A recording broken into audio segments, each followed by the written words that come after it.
Sarılın valideynlərinizə. O qədər axtarıram ki, atamı. O qədər sarılmaq istəyirəm ki, ona. Yanımda olmasını istəyirəm. Ən çətin günümdə də, ən xoşbəxt anımda da.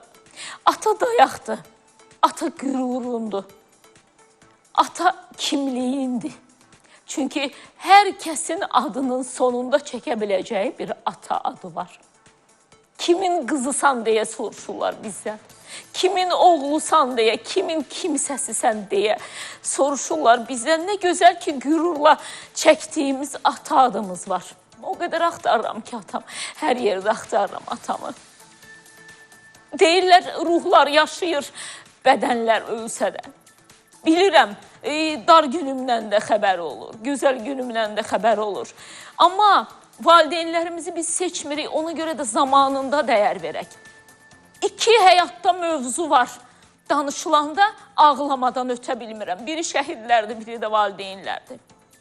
Çünki hər ikisinin ağrısını yaşamışam mən. Çox istəyirəm, sabahınız xeyir deyəndə atam da qızım sənin də sabahın xeyir olsun desin ekran o tayından mənə, amma həyatdır. Təbii ki, biz heç nəyi yaza bilmədiyimiz kimi heç nəyi də poza bilmirik. Hər birimizin bir həyatı var. İstəməsək də yaşayırıq.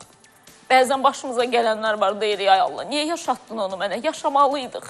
Ona görə yaşatdı Allah. Allah bizi yıxa-yıxa həm də bərkidir, durğuzur ayaq üstündə. Valideynimizi itiririk, bəzən deyirik ki, yox, bundan sonra mən yaşaya bilmərəm. Çünki valideyn itkisi itkilərin ən ağrıdır. Övlad itkisi də itkilərin ən ağrıdır. Ona görə zamanında dəyər verək. Deyirəm, bu dəqiqə valideyniniz yanınızdadırsa sarılın.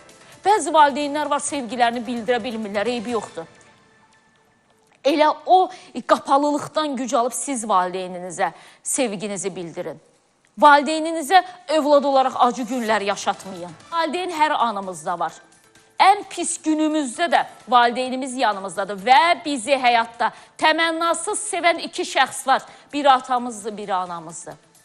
Ona görə siz də təmanna güdməyin valideynimizdən. Allah dünyasını dəyişənlərə rəhmət etsin. Həyatda olan valideynlərin hər birinə can sağlığı arzuluyuram.